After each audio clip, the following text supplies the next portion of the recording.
The trash can exploded against the brick wall. Frozen fingers rifled through wet scraps of paper. A 9-year-old girl's breath came out in white puffs. She picked up a torn page from a book. It was Ella. Black grime was caked under her fingernails. Her nose tip was red from the cold. But she didn't stop. She read each letter one by one. What is success? Her lips trembled blue, but her eyes stayed focused. She swallowed the words as if they were food.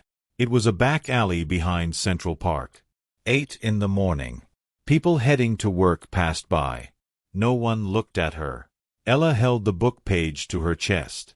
She carefully opened it, afraid the paper might tear.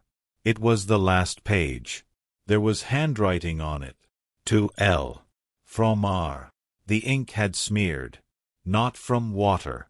From Ella's tears. Then footsteps stopped. Someone was watching her. Expensive shoes. Suit pants. Ella looked up. A man stood there. Late 40s. Expressionless. But his eyes were shaking. Ella hugged the book tighter. The man's gaze fixed on the book. Ella jumped up and started running. She went deep into the alley. Her feet slipped. Her knees scraped against concrete. Blood came out. But she didn't stop. She reached the end of the alley. Between stacked boxes. Discarded books piled up like mountains. This was Ella's home. Her hands shook. She clutched the torn autobiography to her chest. She pushed her body into the box. She caught her breath in the darkness. Her heart felt like it would burst. That man's eyes wouldn't leave her mind. It wasn't that he was scary. He looked sad, like someone who had lost something. Ella opened the book page. She looked again at the handwriting on the last page. To L. From R. She knew L was the first letter of her name, but she didn't know who R was. She traced the letters with her finger. The ink had smeared. Old tear stains. Suddenly she heard footsteps. Someone was entering the alley. Slowly. Carefully. She peered through a gap in the boxes. It was that man. That morning the conference room had frozen over. Richard Blair threw down the report. Papers scattered. 12 executives held their breath. Again. One word. Cold. He pushed back his chair and stood up. He stormed out of the conference room door. He strode down the hallway. Employees bowed their heads. His secretary came running. Chairman, the next meeting is... Blair raised his hand. The secretary closed her mouth. He got on the elevator. He looked in the mirror. His jaw was set. His fists were clenched. 10 years ago when she left, he had felt the same way. He left the lobby. His driver was waiting by the black Bentley. "Where shall I take you, sir?" Blair didn't answer. He walked past the car. His steps had no direction. Cold wind hit his face. It was December in New York. He didn't care. People murmured. A famous CEO was walking the streets alone. Cell phone cameras pointed at him. Blair turned toward a back alley. The crowd thinned. It became quiet. It was a back road behind Central Park. A place he would never normally come. His steps slowed. He unconsciously looked around. He was searching for something. Without knowing it himself, he saw a trash can. It was knocked over. Paper scraps blew in the wind. Then he saw a small movement. Something moved behind the trash can. A small shadow. Blair's feet stopped. It was a child. Holding something. A book. A torn book. Blair's heart started beating. He approached. The child looked up. In that moment Blair's world stopped. Ella looked up. In that moment the world stopped. Blair's footsteps came to a halt. The child's eyes drew him in. Black eyes. He felt like he'd seen them somewhere before. Blair's heart dropped. Something rose from deep in his chest. Ella clutched what she held to her chest. It was a torn book. Blair took a step closer. Ella flinched. She stepped back. The book cover showed slightly. Blair's breath stopped. His own face was on the cover.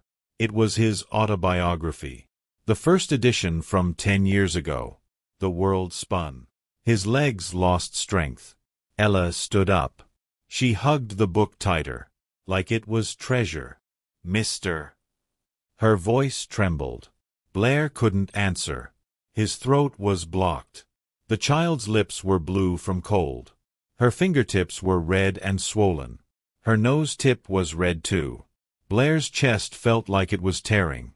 For some reason. A memory from 10 years ago flashed like lightning. When Laura was pregnant, she had looked at him with exactly the same eyes. Ella carefully opened the book. It was the last page. There was handwriting. Smeared ink. Water stains. "What's this?" Ella asked, pointing at the writing. Blair's mouth went dry. No answer came out. Then Ella's stomach made a sound. Growl. Loud. Ella's face turned red. She covered her stomach with both hands. Blair put his hand in his pocket. He touched his wallet. His hand shook. Blair stepped back. His face turned white. His hands trembled. Ella hugged the book tight to her chest. She hid the cover from view. "I really like this book." Ella stroked the book. Like it was treasure. Blair's heart felt like it would burst. Ella didn't know his face was on that cover. Who wrote this book?" His voice trembled. Blair asked. Ella tilted her head. "I don't really know. The words are too hard." She opened the book a little. It was the first page. "What is success?" She read each letter. Her lips moved. She stopped at difficult words. Blair moved closer. Unconsciously, Ella opened to the last page. "I can read this writing." She pointed to L. "From R. L is me. My name is Ella." One sentence. But Blair's world completely turned upside down. It was the writing he had written for Laura 10 years ago. For the first letter L of her name. His knees buckled. He sat down right there. Ella came closer, surprised. "Mister, are you okay?" Blair couldn't answer. His mind had gone white. Ella held the book out to Blair. "Do you know who this R is?" It was an innocent question. But to Blair it was a bomb. Blair stared at the book. The fact that Ella still didn't know his face was on the cover was even more shocking. Ella waited for an answer. Blair's lips trembled. He tried to say something. Then he heard a sound from far away. "Ella! Ella!" Someone was calling. Ella turned her head. She hugged the book to her chest again. "Grandma Mary is calling." She looked at Blair again. "Mister, will you come here tomorrow too?" Blair turned his back and walked away. His footsteps echoed against the brick walls. Each step deliberate, cold, final. Ella watched him disappear around the corner. Her small hand still clutched the torn book. The question hung in the air, unanswered. "Will you come here tomorrow too?" But he was already gone. Ella's shoulders sagged. She looked down at the book in her hands. The cover was worn, the edges frayed from countless readings. But she held it like it contained all the secrets of the universe. "Ella, there you are." An elderly woman appeared at the mouth of the alley. Mary, 70 years old with silver hair tied back in a loose bun. Her coat was patched in 3 places, but her eyes were warm. "I've been looking everywhere for you, child." Mary's weathered hands reached for Ella. The girl ran to her, book still pressed against her chest. "Did you find anything good today?" Mary asked, though she already knew the answer. Ella always found something. A discarded magazine. A torn paperback. Scraps of newspapers. Anything with words. Ella held up the book. Mary's eyes widened. She recognized expensive binding when she saw it. "Where did you get this?" "From the trash can." "But Mary, there was a man." Ella's voice trailed off. She looked back toward where Blair had disappeared. "What man, sweetheart?" He looked sad. like he'd lost something important. Mary studied Ella's face. The child had an uncanny ability to read people. It came from living on the streets. Survival instinct. Come on. Let's get you fed. Mary led Ella deeper into the alley maze. Behind a dumpster, hidden from view, was their makeshift shelter. Cardboard walls. Plastic sheeting for a roof. Mary pulled out a thermos. Steam rose as she poured soup into a cracked bowl. Ella sat cross-legged, the book open on her lap. To L. From R. She traced the letters again. The ink had faded, but the words remained. Mary, what does this mean? The old woman looked over Ella's shoulder. Her breath caught. The handwriting was elegant. Expensive. This wasn't just any book. It means someone loved someone very much. Ella's finger stopped moving. How do you know? Because that's how you write when your heart is breaking. Meanwhile, across the city, Blair sat in his penthouse office. Floor-to-ceiling windows overlooked Manhattan. But he saw none of it. His hands shook as he opened his desk drawer. Inside, wrapped in tissue paper, was a photograph. 10 years old. Creased from handling. A woman smiled back at him. Pregnant. Glowing. Her hand rested on her swollen belly. Laura. He whispered her name. The first time in years. The memory hit him like a physical blow. That last night. The fight. Her tears. I can't do this anymore, Richard. You're never here. You care more about your company than us. He had stood there, silent. Stubborn. Proud. Fine. Leave then. The words had cut her deeper than any knife. She had packed that night.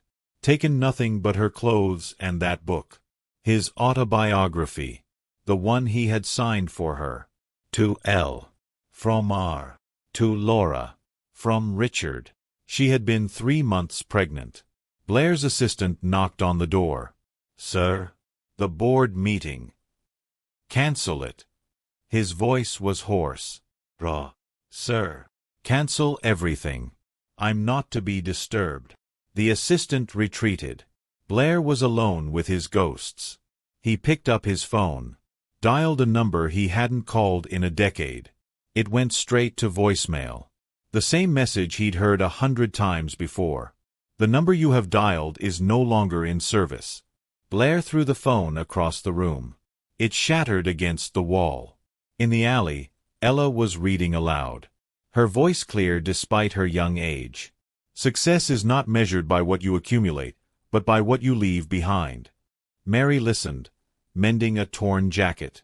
The child read with such intensity. Such hunger. What do you think it means, Ella? The girl considered this. Her small face serious. I think it means love is more important than money. Mary's needle stopped moving. Out of the mouths of babes. Why do you think that? Because the person who wrote this, they sound lonely. Even though they have everything. Ella turned the page. More wisdom. More emptiness disguised as success. Mary, do you think the man who wrote this ever found what he was looking for? The old woman looked at the book. At the child who treasured it. At the handwritten dedication that spoke of love and loss. I don't know, sweetheart. But maybe he's still looking. As night fell, Blair stood at his window. The city sparkled below. Millions of lights. Millions of lives. And somewhere out there, in a cold alley, a little girl was reading his words by candlelight. He pressed his palm against the glass. The surface was cold, like his heart had been for 10 years. Laura. He whispered again. And for the first time since she left, he wondered about the child she had carried. His child. A daughter. She would have been 9 now. The same age as... Blair's breath fogged the window. His hand trembled against the glass. The little girl in the alley. Her eyes. Laura's eyes. L is me. My name is Ella. The words echoed in his mind. Ella. A name that started with L. His knees buckled. He gripped the window frame. It couldn't be. Could it? But those eyes. That face. The way she held his book like it was sacred. To L. From R. He had written it for Laura. But what if Laura had given it to someone else? Someone whose name also started with L? Blair's reflection stared back at him from the dark window. Hollow. Haunted. Tomorrow, he would return to that alley. He had to know. In her cardboard shelter, Ella clutched the book to her chest. She dreamed of the sad man with kind eyes. In her dream, he smiled. And for the first time in her young life, she felt like she belonged somewhere. The book lay open beside her, the dedication visible in the candlelight. To L. From R. A message of love, traveling through time. From a broken father to a daughter he didn't know existed. The circle was beginning to close. Blair's hands shook as he gripped the steering wheel. The Bentley sat idling outside the alley entrance. He'd been there for 20 minutes. Watching. Waiting. His driver had offered to wait, but Blair had sent him away. This was something he needed to do alone. Through the windshield, he could see movement. Small shadows darting between the trash bins. Children. Street kids foraging for their next meal. Then she appeared. Ella emerged from the shadows, that same torn book clutched against her chest. Her hair was matted. Her clothes unchanged from yesterday. But her eyes, those eyes that haunted his dreams. Blair's door opened before he realized he was moving. His expensive shoes touched the dirty pavement. The contrast was jarring. A billionaire CEO stepping into a world of poverty and desperation. Ella saw him immediately. She froze. For a moment, neither moved. The city noise faded. Car horns. Sirens. Shouting. All of it became background static. Blair took a step forward. Ella didn't run this time. You came back. Her voice was barely a whisper, but it hit him like a sledgehammer. Blair nodded. He couldn't trust his voice. Ella approached slowly, like a wild animal testing the safety of a stranger. When she was close enough to touch, she stopped. Are you hungry? The words tumbled out before Blair could stop them. Ella's stomach answered with a loud growl. Her cheeks flushed red. She pressed her hands against her belly, trying to silence the betrayal of her body. Blair pulled out his wallet. Ella stepped back. I don't take money from strangers. Pride. Even at 9 years old, living in an alley, she had pride. It's not charity. It's payment. For what? For reading to me. Ella's eyebrows shot up. This was unexpected. You want me to read to you? Blair sat down on a nearby crate, bringing himself to her eye level. A gesture that cost him nothing but meant everything. That book you have. I'd like to hear it. Ella looked down at the autobiography. The cover was more damaged now. Water stains from the morning dew. But she still held it like treasure. She opened to a random page. Her finger traced the words as she read aloud. The loneliest people are often surrounded by the most people. Her voice was clear, confident. She stumbled over bigger words but pushed through with determination. Blair listened, transfixed. Not by the words he'd written years ago, but by the voice speaking them. A voice that sounded hauntingly familiar. As Ella read, Blair studied her face. The shape of her nose.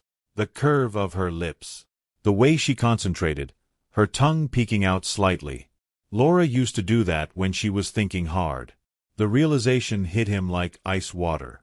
This wasn't just resemblance. This was genetics. Why did you write this? Ella's question snapped him back to the present. Write what? This sad stuff. About being lonely when you have everything. Blair's throat tightened. How could he explain? That success was a hollow victory when you had no one to share it with? Sometimes you don't realize what you have until it's gone. Ella nodded sagely, as if this made perfect sense to a 9-year-old living in an alley. Like my mom. The words were casual. Thrown away. But they exploded in Blair's chest. Your mom. She's gone. Has been for a while. Ella's finger traced the dedication again. To L. From R. But she left me this. It's all I have of her. Blair's vision blurred. His hands clenched into fists. Laura was dead. The mother of his child was dead, and he'd never known. Never had the chance to apologize. To make things right. Where is she now? Ella shrugged. The casual gesture of a child who'd learned to accept loss. Mary says she's with the angels. Watching over me. Mary. The old woman from yesterday. How long has Mary been taking care of you? Since I was little. Mom got sick when I was 6. Mary found me after. Ella's voice trailed off. Some memories were too painful, even for a child who'd seen too much. Blair felt something crack inside his chest. While he'd been building his empire, his daughter had been living on the streets. Alone. Forgotten. Ella. He said her name like a prayer. She looked up at him with those devastating eyes. Yeah. Would you like to get some breakfast? For the first time since he'd met her, Ella smiled. A real smile that transformed her entire face. Can Mary come too? Blair nodded, not trusting his voice. As they walked toward the diner on the corner, Blair noticed how Ella stayed close to his side. Not touching, but near enough that he could feel her presence. The diner was a dive. Cracked vinyl booths. Fluorescent lights that flickered. The kind of place Blair would never normally enter. But when Ella's face lit up at the sight of the menu, it became the most important restaurant in the world. Mary arrived as they were being seated. She took one look at Blair in his $1,000 suit and her eyes narrowed with suspicion. Ella, who is this man? The protective edge in her voice was unmistakable. This woman would fight a bear for this child. He's the one I told you about. The sad man. Blair winced. Was that really how she saw him? Mary studied his face, looking for signs of danger, predatory intent. After a long moment, she seemed to reach a conclusion. You're not what I expected. What did you expect? Someone trying to take advantage of a little girl's trust. Her bluntness was refreshing. No corporate politeness. No hidden agendas. I just want to help. Why? The simple question hung in the air. Why indeed? Because she might be his daughter? Because she reminded him of everything he'd lost? Because helping her might somehow redeem 10 years of mistakes? Because she deserves better than this. Mary's expression softened slightly. Not trust, but the beginning of it. Ella ordered pancakes, a stack taller than her head. She ate with the focused intensity of someone who didn't know where her next meal was coming from. Blair watched every bite, memorizing the way she smiled when the syrup hit her tongue, the way she carefully saved the last piece for Mary. This was his daughter. He was sure of it now. But how could he tell her? How could he explain that he was the father who'd let her mother walk away? Who'd chosen pride over love? As they finished eating, Ella pulled out the book again. Can I read you another part? Blair nodded. She flipped to a page near the end. Her voice grew solemn as she read. The greatest tragedy is not death, but a life unlived. Not failure, but never trying. Not being alone, but being alone by choice. The words he'd written in his darkest moment. After Laura left. After he'd realized what he'd thrown away. Ella looked up at him.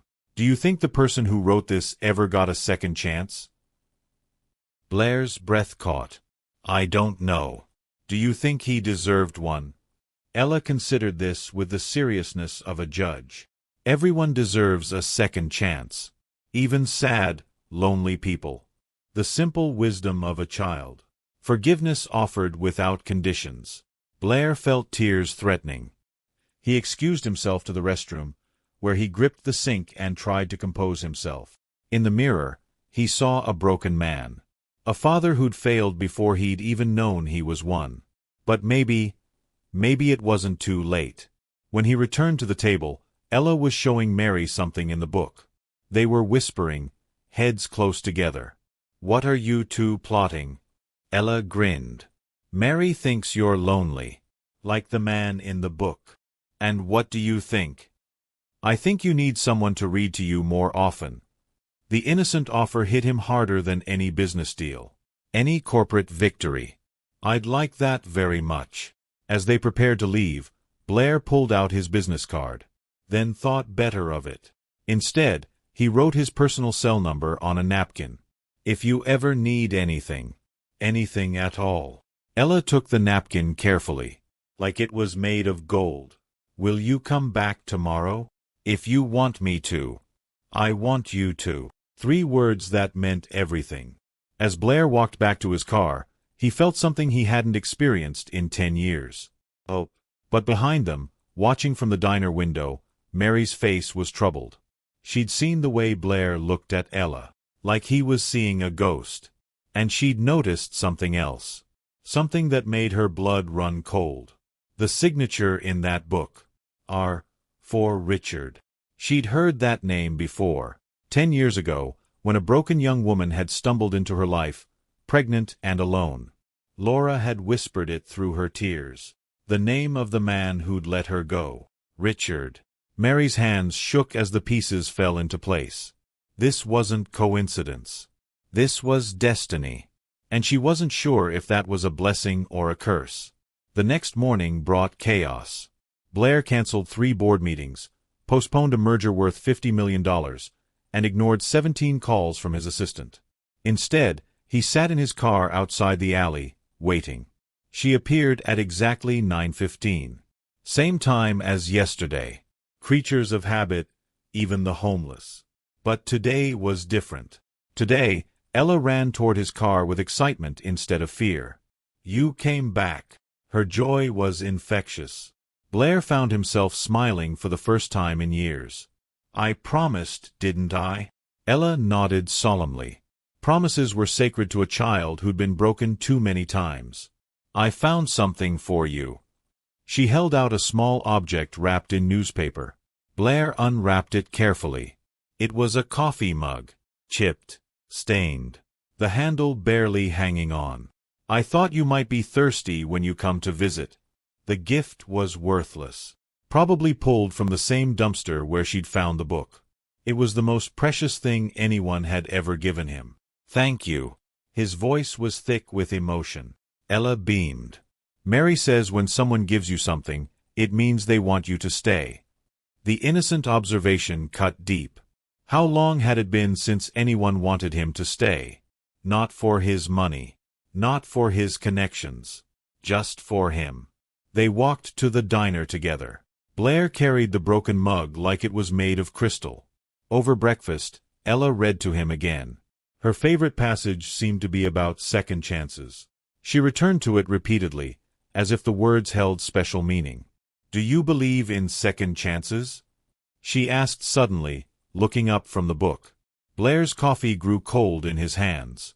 I'm starting to. Good. Because I think you need one.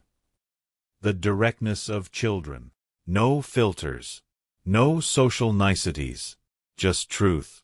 What makes you say that? You look like someone who's sorry about something. Blair's chest tightened. How could she see so clearly what he'd hidden from the world? What if someone made a mistake so big they couldn't fix it? Ella considered this seriously. My mom used to say that love can fix anything, even big mistakes. Laura's words, coming from their daughter's mouth. Blair excused himself again. In the restroom, he splashed cold water on his face and tried to breathe. When he returned, Ella was gone. Panic shot through him like electricity. Where is she? Mary pointed toward the counter. Getting you more coffee. She noticed your cup was empty. Blair watched as Ella stood on her tiptoes, trying to reach the coffee pot. The waitress helped her, smiling at the determination of the small girl. Ella returned with the coffee, proud of her accomplishment. I wanted to take care of you, like you're taking care of me. The role reversal was heartbreaking. A 9-year-old trying to nurture a grown man. Blair's phone buzzed. Text after text. His business empire demanding attention. He turned it off. Is that important? Ella asked, noticing his phone. Not as important as this. Her smile could have powered the city. They spent the morning together. Blair listened as Ella read. He bought her new clothes, which she accepted reluctantly. He tried to give Mary money for food, which she refused entirely. We don't need charity. Mary's pride was as fierce as Ella's. It's not charity. It's gratitude. For what? For taking care of her when I couldn't. The admission slipped out before he could stop it. Mary's eyes sharpened. When you couldn't, Blair realized his mistake. But it was too late to take it back.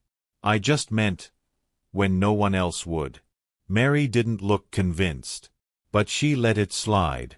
As the day wore on, Blair found himself relaxing in ways he'd forgotten were possible. No corporate pressure. No board meetings. No hostile takeovers. Just a man, a little girl, and a book of his own words coming back to haunt him. But paradise never lasts. Blair's phone rang. Despite being turned off, it rang. Emergency override. Only 3 people in the world had that number. His assistant's voice was panicked. Sir, you need to get here immediately. There's been a leak. What kind of leak? Someone photographed you. With the homeless girl. It's all over social media. Blair's blood turned to ice. Sir, are you there? He hung up. Ella was watching him with concern. Is everything okay? Blair forced a smile. Everything's fine. But it wasn't fine. It was about to become very complicated. Within an hour, the first news van arrived. Blair saw it from the diner window. Channel 7 News. Then Channel 4. Then CNN. The feeding frenzy had begun. We need to go. Blair stood abruptly. Go where? Ella asked. Somewhere safe. But there was nowhere safe. Not anymore. The reporters had found the alley. Blair could see them setting up cameras, interviewing other homeless people, hunting for the story.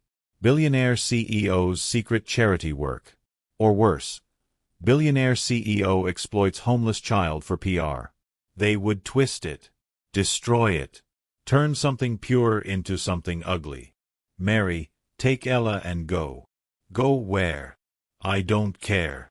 Just away from here. Mary's eyes flashed with anger. You brought this on us. She was right. His presence had contaminated their safe space. I'm sorry. Sorry doesn't fix this.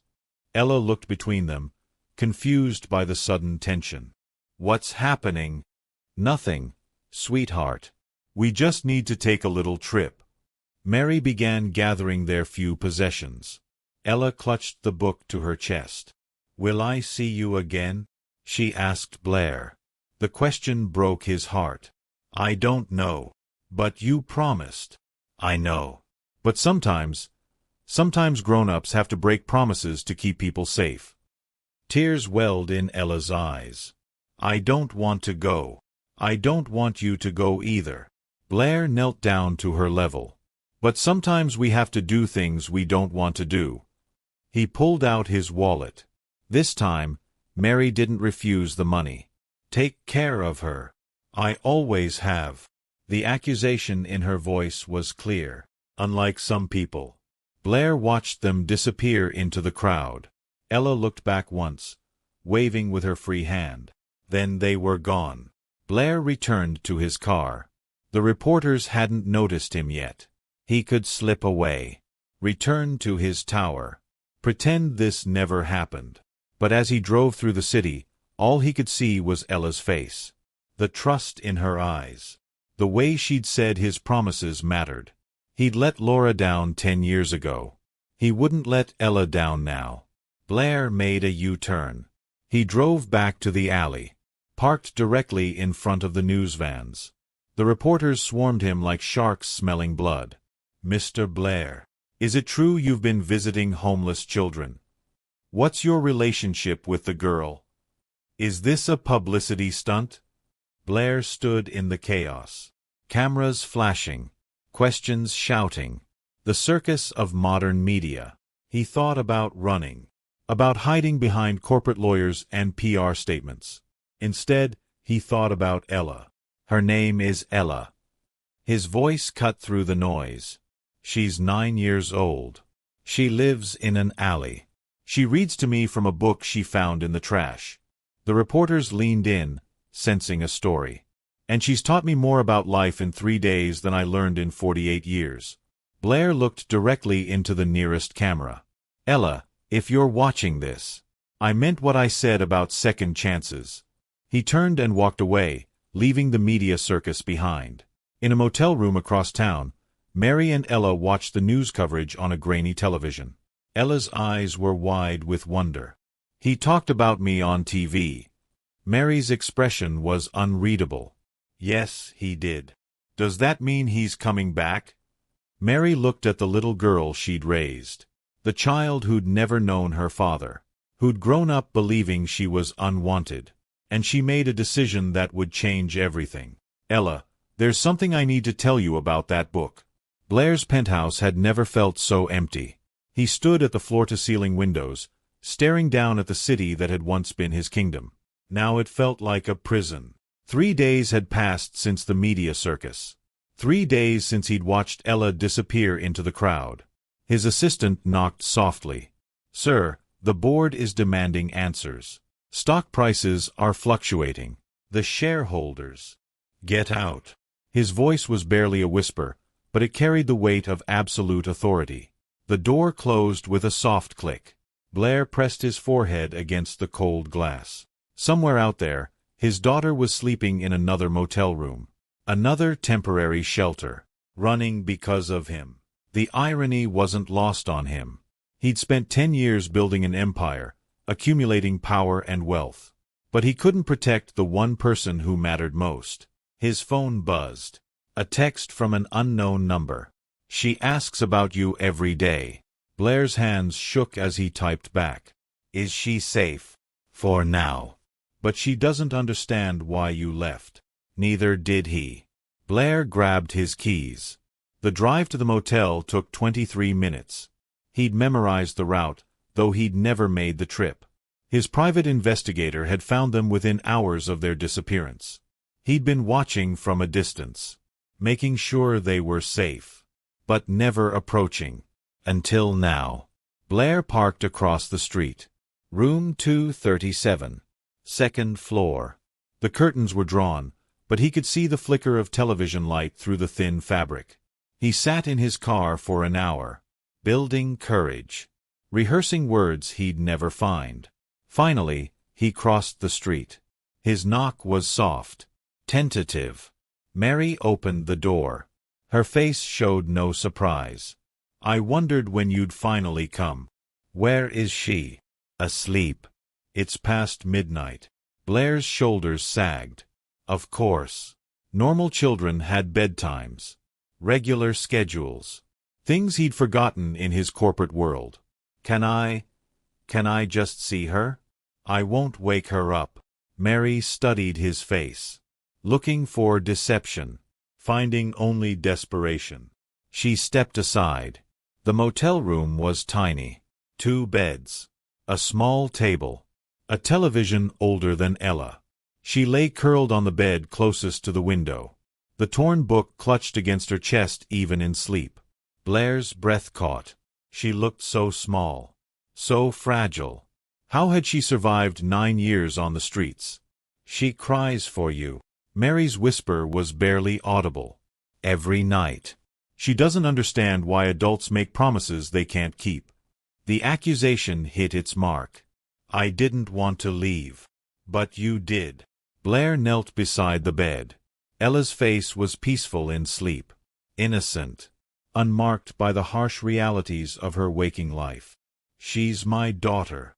The words slipped out. A confession he'd been carrying for days. Mary's sharp intake of breath was the only sound in the room. You know. It wasn't a question. Laura told me about you. Before she died. Blair's world tilted. She talked about me? She said Ella's father was a successful man who'd forgotten how to love. The description was a knife between his ribs. She was right. Was she? Mary's voice carried a challenge. Because the man I've watched for 3 days doesn't look like someone who's forgotten how to love. Blair touched Ella's hair. Soft. Fine. Like Laura's had been. I let her mother go. I chose pride over love. I can't make that mistake again. Then don't.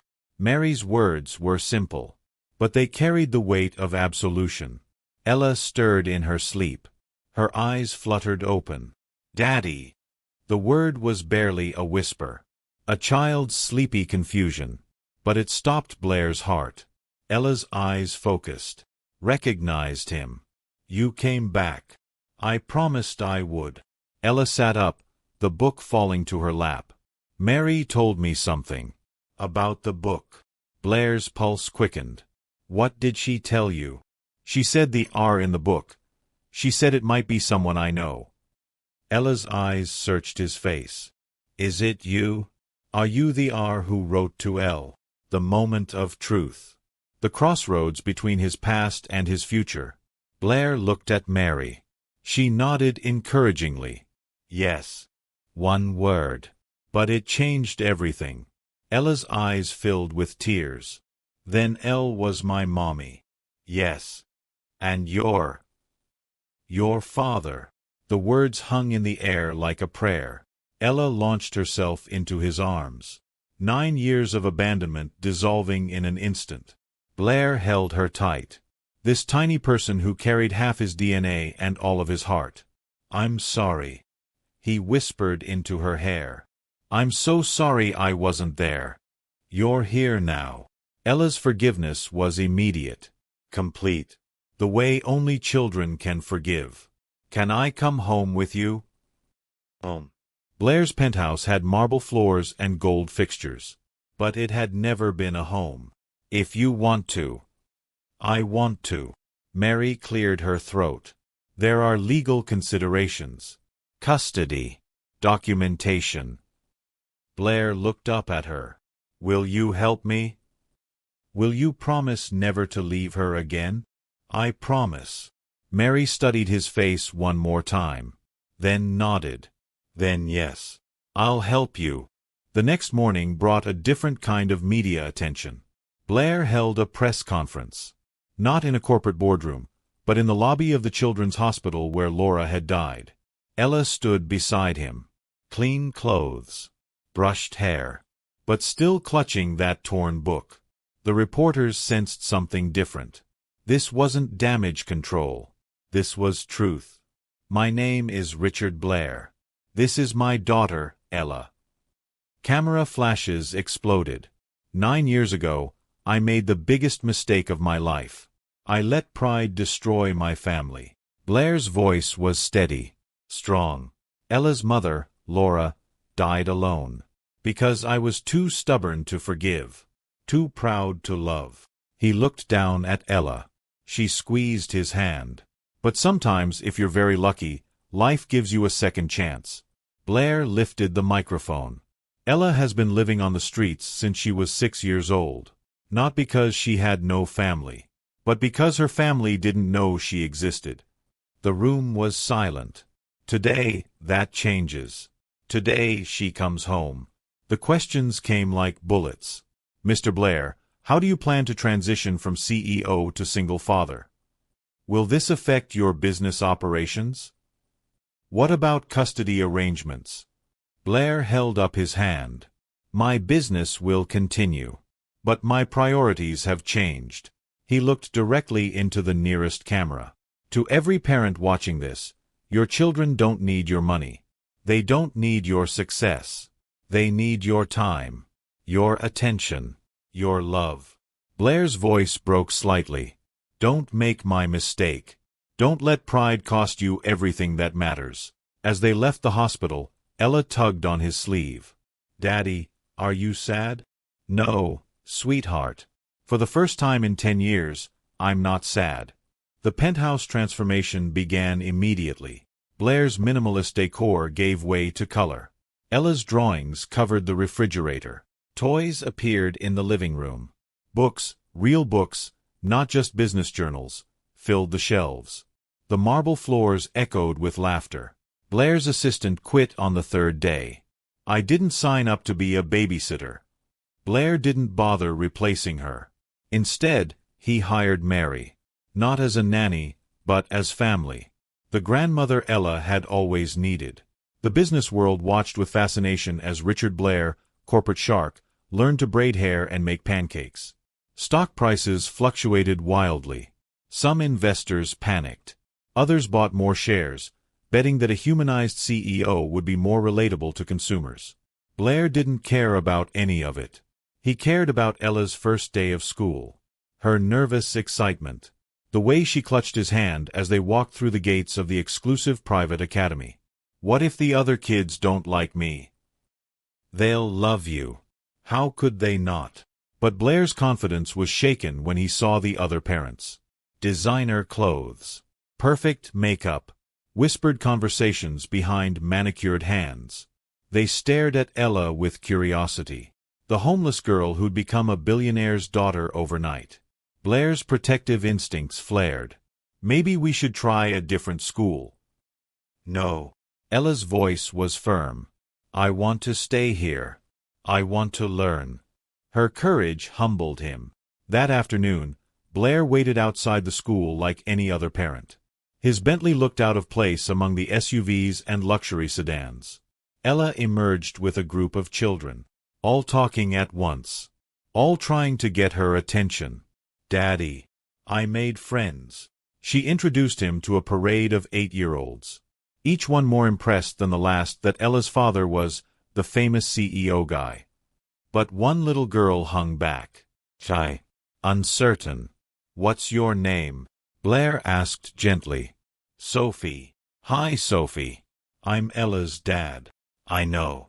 My mom says you're really important. Blair knelt down to her level. Not as important as being Ella's friend. Sophie smiled. At home that evening, Ella did homework at the kitchen island while Blair attempted to cook dinner. Daddy, you're burning the chicken. I know. I'm working on it. Mary rescued the meal, as she had every night that week. You need cooking lessons. Add it to the list. The list was growing. Parenting classes. School events. Soccer practice. Piano lessons. Blair had never been happier to be overwhelmed. After dinner, they maintained their ritual. Ella read to him from the book. But now she had other books too. New stories. Adventures. Fairy tales. Can we read a different book tonight? Of course. Which one? Ella held up a picture book about a father and daughter. This one. It reminds me of us. Blair's throat tightened. Then that's what we'll read. As Ella's voice filled the room, Blair marveled at the transformation. Not just in his life, but in hers. The timid, hungry child from the alley was blossoming into a confident, curious little girl. She still had nightmares sometimes. Woke up crying for her mother.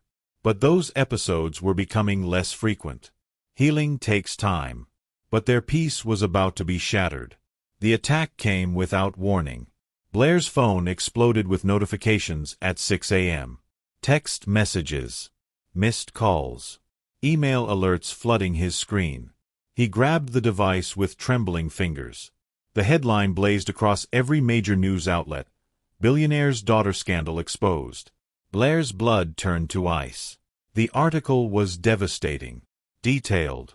Surgical in its precision. Sources within Blair Industries revealed disturbing questions about Richard Blair's relationship with the homeless girl he claims as his daughter. Internal documents suggest the adoption may have been rushed through without proper verification. Questions arise about Blair's fitness as a parent and his company's stability under his increasingly erratic leadership. Blair's hands shook as he scrolled through the fabricated evidence. Doctored photographs, fake internal memos, testimonies from anonymous sources within his company. It was professional character assassination. And it was working. Social media erupted with outrage. #BlairScandal trending worldwide. Blair's reputation, carefully rebuilt over months, crumbling in real time. The source of the attack became clear as Blair read further. Marcus Webb. His former protégé. The man he'd passed over for promotion 6 months ago. The ambitious executive who'd been quietly building alliances within the company. Webb had been patient, calculating, waiting for the perfect moment to strike. And Blair had given it to him. Ella appeared in his doorway, still in her pajamas. "Daddy, why are there reporters outside again?" Through the penthouse windows, Blair could see the media circus assembling. News vans. Camera crews. The hungry machine of public scandal. "Go to your room, sweetheart. Don't come out until I say." Ella's face crumpled with confusion. "Did I do something wrong?" "No, you did nothing wrong." But Blair's voice carried a tremor that betrayed his fear. His phone rang. The caller ID showed his company's board chairman. "Richard, we need to talk. Now." The emergency board meeting convened within the hour. 12 faces around a mahogany table. Expressions ranging from concern to barely concealed hostility. At the head of the table sat Marcus Webb, Blair's former protégé. The man he'd trusted with sensitive company information. The man who was now orchestrating his destruction. "Richard, these allegations are serious." Webb's voice carried false sympathy. "The board has concerns about your judgment, your fitness to lead this company." Blair studied the faces around the table. Some were genuinely troubled. Others had already chosen sides. "The allegations are false. Completely fabricated. Can you prove that?" The question came from Sarah Chen, the company's legal counsel. Someone Blair had considered an ally. "I have documentation. Medical records. Legal adoption papers. Documentation can be forged." Webb's interruption was smooth. "Practiced. What we need is decisive action. For the good of the company." The vote was swift. Brutal. 8-4. Richard Blair was suspended as CEO, pending investigation. Webb assumed temporary control. As Blair left the boardroom, Webb followed him into the hallway. "You brought this on yourself, Richard." His mask of sympathy had dropped, revealing cold ambition underneath. "I gave you everything. Mentored you. Trusted you. And I learned from the best. You taught me that in business, sentiment is weakness." Webb's smile was predatory. "You chose a homeless brat over your own company. Now you'll lose both." Blair's fist connected with Webb's jaw before conscious thought could intervene. Webb staggered backward, blood streaming from his split lip. "Security!" 2 guards appeared within seconds. Blair didn't resist as they escorted him from the building. His own building. The empire he'd spent 20 years creating. Gone. At home, the siege intensified. Reporters camped outside the building. Helicopters circled overhead. Every window became a potential camera angle. Ella sat in her room, curtains drawn, trying to read. But her hands shook as she turned each page. Mary paced the kitchen like a caged animal. "This is madness. That child has been through enough." Blair stared at his laptop screen. The lies were multiplying faster than he could counter them. Fake witnesses emerged. People claiming to have seen Blair coaching Ella. Others insisting they'd been paid to participate in the deception. The fabrication was masterful. Every detail carefully crafted to seem plausible. "Daddy!" Ella's small voice cut through his fury. She stood in the doorway, clutching the torn autobiography. "Are you going to send me away?" The question hit him like a physical blow. "Never. Do you hear me? Never." Ella's eyes filled with tears. "But what if I'm not really your daughter? What if they're right?" Blair knelt down, taking her small hands in his. "You are my daughter. Not because of DNA or blood tests or legal documents. Because I choose you. Every day. Forever. But everyone says. Everyone is wrong." Blair's voice carried absolute conviction. "And we're going to prove it." The next morning brought an unexpected visitor. Dr. Elizabeth Morrison, Laura's former physician. The woman who had delivered Ella 9 years ago. She stood in Blair's living room, a manila envelope clutched in her weathered hands. I saw the news. The lies they're telling about that precious child. Dr. Morrison's voice shook with indignation. I delivered Ella myself. I held her in my arms minutes after she was born. She opened the envelope, revealing medical records, birth certificates, DNA samples taken at birth. Laura made me promise to keep these safe. In case something happened to her. Blair's hands trembled as he examined the documents. Official. Verified. Undeniable. She knew she was sick. Even then. She wanted to make sure Ella would be protected. Dr. Morrison wiped tears from her eyes. She never stopped loving you, Richard, even after you let her go. But the most devastating revelation was yet to come. Hidden in the envelope's depths was something else. A USB drive. Laura recorded this a week before she died. She made me promise to give it to Ella when she was old enough to understand. Blair's laptop screen flickered to life. Laura's face appeared. Gaunt from illness but still beautiful. Still the woman he'd fallen in love with. My darling Ella. If you're watching this, it means I'm gone. And it means you've found your father. Blair's breath caught in his throat. I want you to know that I loved him. Still love him. Even though we couldn't make it work. Laura's image smiled through her tears. He's a good man, sweetheart. Stubborn. Proud. But good. He'll take care of you in ways I never could. The video continued for 20 minutes. Laura's final gift to the daughter she'd never see grow up. But the most important moment came near the end. And Richard, if you're watching this too, forgive yourself. We all make mistakes. What matters is what we do next. Laura held up a DNA test result. Official. Certified. In case anyone ever questions it. Ella is your daughter. Your blood. Your heart. Your second chance. The screen went black. Blair sat in stunned silence. The proof he needed. The vindication Laura had provided from beyond the grave. But Webb had made one crucial mistake. He'd underestimated Ella. The press conference was Ella's idea. I want to tell my story. My way. Blair tried to dissuade her. She was 9 years old. The media would devour her. But Ella's resolve was unshakable. They're saying bad things about you because of me. I need to fix it. The hotel ballroom was packed. Every major network. International media. The feeding frenzy of a lifetime.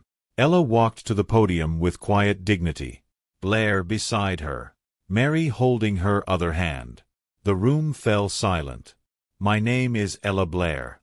Her voice was clear. Strong. Some people are saying I'm not really my daddy's daughter. That we're lying. Camera flashes exploded like lightning. But I have something to show you. Blair nodded to his assistant. The large screen behind the podium flickered to life. Laura's face appeared. The final video message.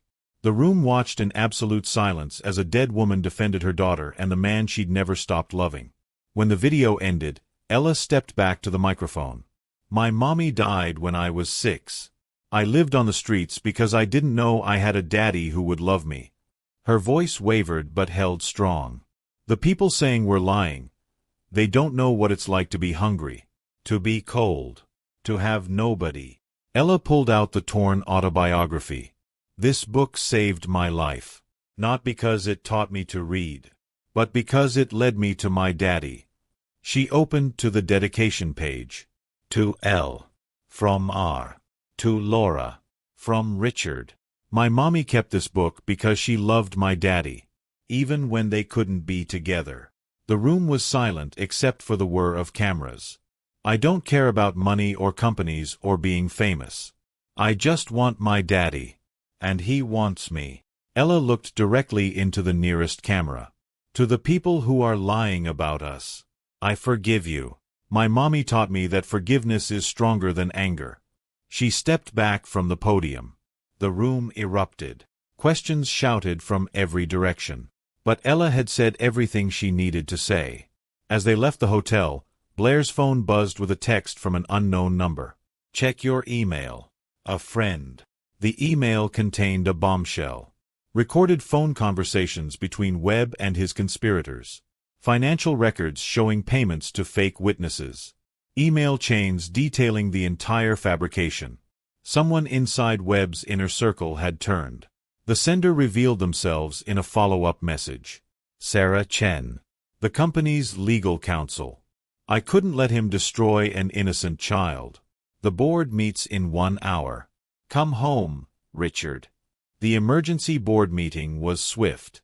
Webb sat at the head of the table, his confidence evaporating as the evidence mounted. Phone recordings played through the boardroom speakers. His voice, clear and damning, orchestrating the destruction of a 9-year-old girl's reputation. "This is taken out of context." "Shut up, Marcus." The words came from Harold Brennan, the company's oldest board member.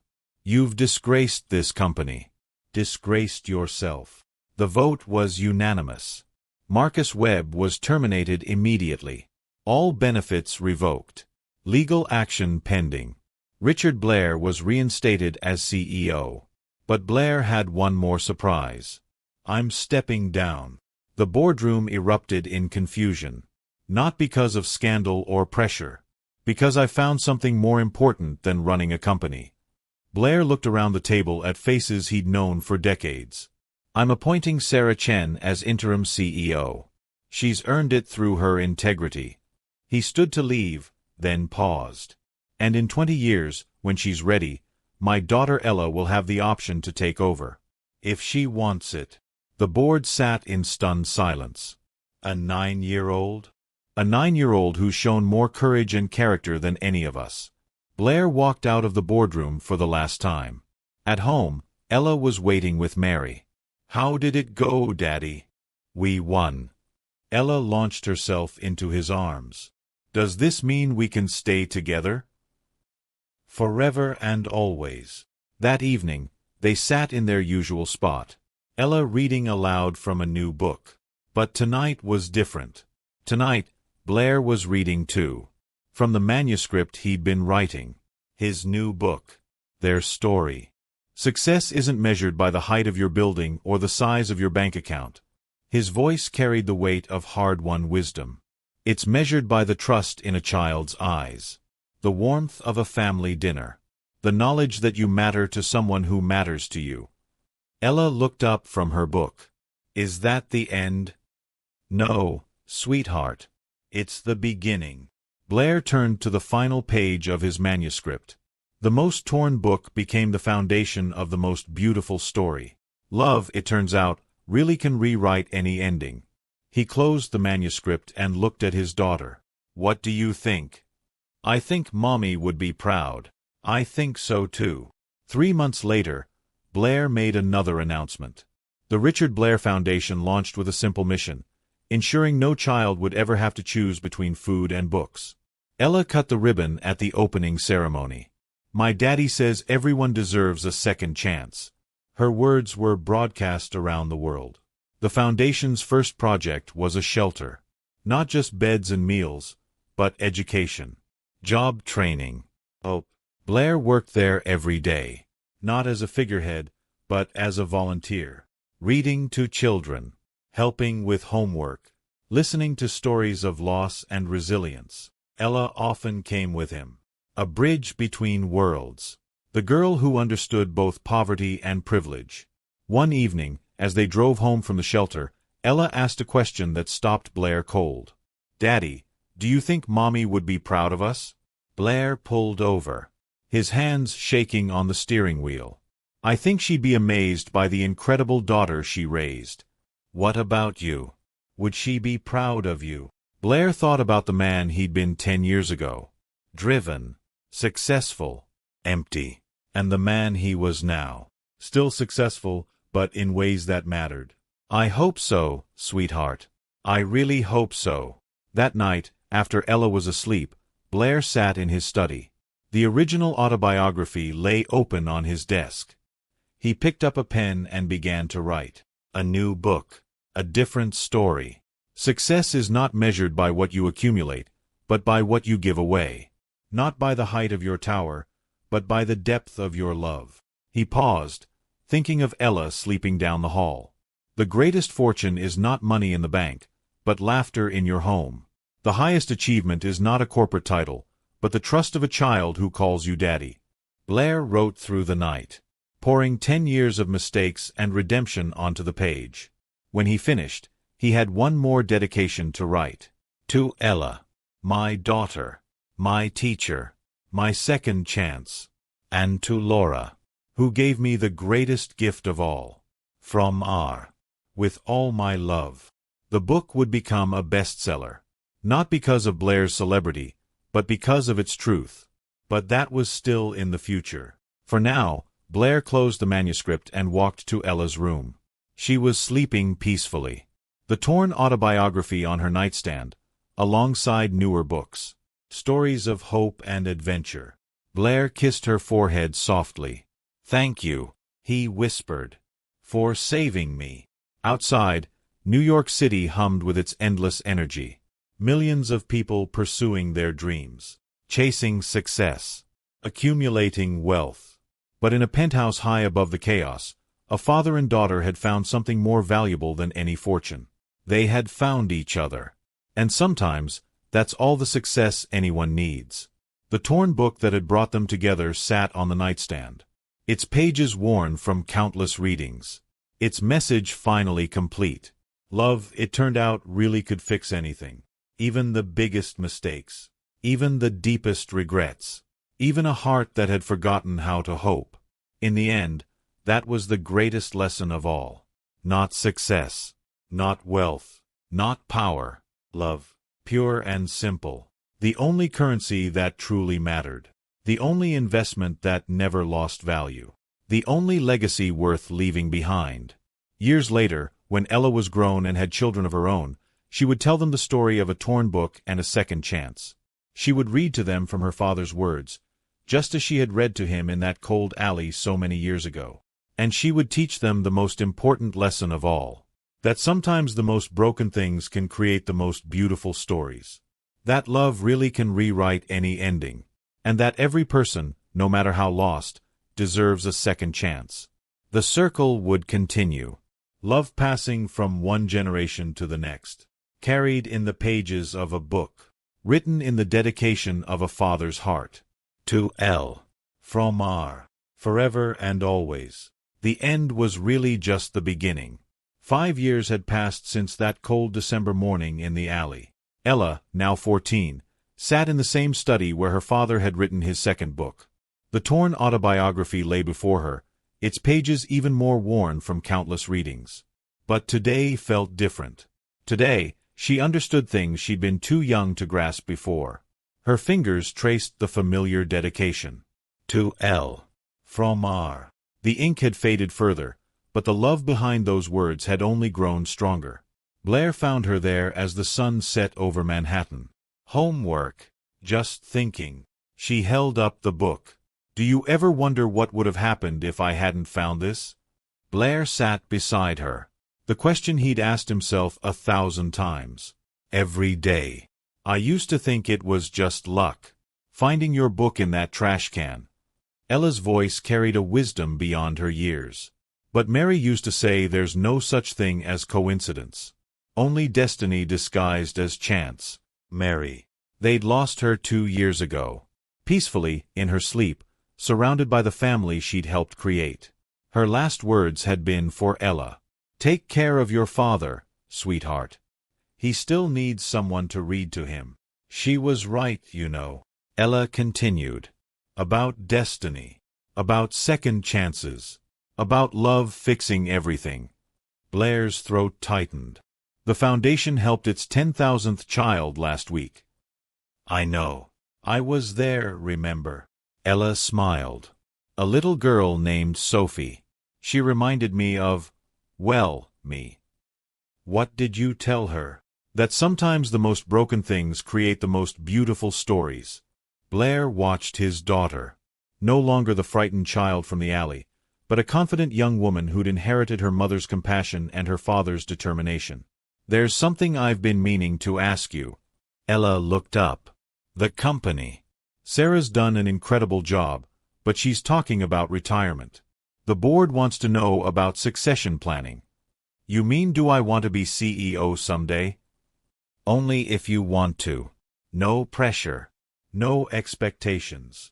Ella was quiet for a long moment. Can I tell you a secret? Blair nodded. I've been writing stories about kids like me. Kids who think they don't matter. She pulled out a notebook from her backpack. Pages filled with her careful handwriting. I want to publish them. Not for money or fame, but so other kids know they're not alone. Blair's eyes filled with tears. What would you call it? Letters to Elle. Stories of hope for kids who've lost theirs. The title hit Blair like a physical blow. The perfect circle. The completion of a journey that had started with a torn page and a child's tears. Your mother would be so proud. I hope so. I think about her every day. Ella opened her notebook to the first page. Want to hear the dedication? Blair nodded, not trusting his voice. To every child who's ever felt forgotten. You matter. You're loved. And your story isn't over yet. From E. With hope. She looked up at her father. What do you think? I think you're going to change the world. We already did, Daddy. One torn book at a time.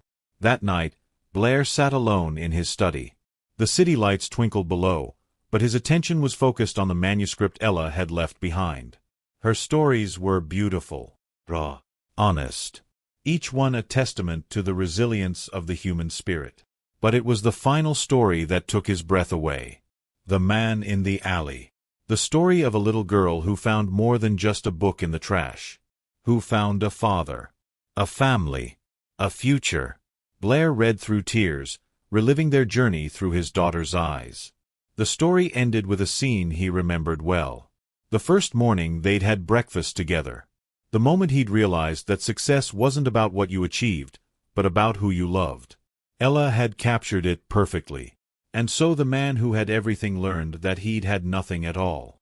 Until a little girl with dirty hands and a pure heart showed him what really mattered. Love. Family. Second chances. The currency that never loses value. The investment that pays dividends forever. Blair closed the notebook and walked to Ella's room. She was asleep, but her desk lamp was still on. Scattered around her computer were college brochures, applications, essays about her future. On her nightstand, right next to the torn autobiography, was a new edition. A framed photograph of Laura, taken during her pregnancy. Smiling, radiant, full of hope for the future she'd never see. Blair had given it to Ella on her 13th birthday. The last piece of her mother she'd never known she was missing. Thank you, he whispered to the photograph, for giving me the greatest gift of all. Outside, New York never slept. But in a penthouse high above the chaos, a father watched over his daughter's dreams. The torn book that had brought them together sat in its place of honor. A reminder that sometimes the most unlikely things can change everything. That love really can rewrite any ending. And that every story, no matter how it begins, can have a beautiful conclusion. The circle was complete. But the story would continue. In Ella's words. In her children's laughter. In the lives touched by their foundation. In the simple truth that love, once found, never truly ends. It just finds new ways to begin again. To L. From R. And now, from E. With hope. The legacy lived on. Forever and always.